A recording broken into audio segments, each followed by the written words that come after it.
طور پہ آپ جو بچے ہوم اکنامکس میں ہو، آپ کو زندگی کو جو چوائسیز ہیں زندگی کی، ان کو خود دیکھنے، خود بنانے، خود برتنے کا موقع باقیوں سے زیادہ ملے گا جو باقی اس میں پڑھتے ہیں۔ تو یہ میں نے ایک اپنے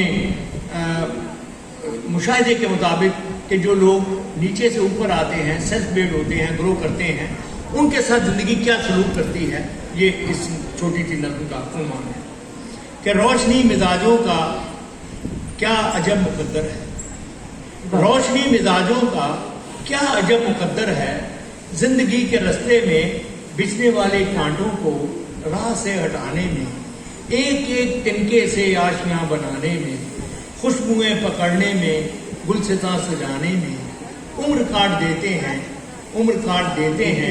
اور اپنے حصے کے پھول بانٹ دیتے ہیں۔ کیا بات، اور اپنے حصے کے پھول بانٹ دیتے ہیں، عمر کاٹ دیتے ہیں اور اپنے حصے کے پھول بانٹ دیتے ہیں۔ یہ نہیں کہ ان کو اس روز و شب کی کاہش کا کچھ صلہ نہیں ملتا، یہ نہیں کہ ان کو اس روز و شب کی کاہش کا کچھ صلہ نہیں ملتا، مرنے والی آسوں کا خوں بہا نہیں ملتا، زندگی کے دامن میں جس قدر بھی خوشیاں ہیں سبھی ہاتھ آتی ہیں، سبھی مل بھی جاتی ہیں، وقت پر نہیں آتی، وقت پر نہیں ملتی۔ بہت خوبصورت، وقت پر نہیں آتی، وقت پر نہیں ملتی۔ یہ نہیں کہ ان کو اس روز و شب کی کاہش کا کچھ صلہ نہیں ملتا، مرنے والی آسوں کا خوں بہا نہیں ملتا، زندگی کے دامن میں جس قدر بھی خوشیاں ہیں سبھی ہاتھ آتی ہیں، سبھی مل بھی جاتی ہیں، وقت پر نہیں آتی، وقت پر نہیں ملتی۔ یعنی ان کو محنت کا اجر مل تو جاتا ہے، لیکن اس طرح جیسے قرض کی رقم کوئی قسط ہو جائے۔ بہت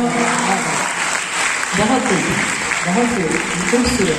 یعنی ان کو محنت کا اجر مل تو جاتا ہے، لیکن اس طرح جیسے قرض کی رقم کوئی قسط ہو جائے، اصل جو عبارت ہو پس نوشت ہو جائے۔ پس نوشت پوسٹ اسکرپٹ کو کہتے ہیں بیٹا۔ اب آخری شعر ہے اس کا کہ فصل گل کے آخر میں پھول ان کے کھلتے ہیں، فصل گل کے آخر میں پھول ان کے کھلتے ہیں، ان کے صحن میں سورج دیر سے نکلتے ہیں۔ کیا بات، کیا بات ہے، ان کے صحن میں سورج دیر سے نکلتے ہیں۔ میں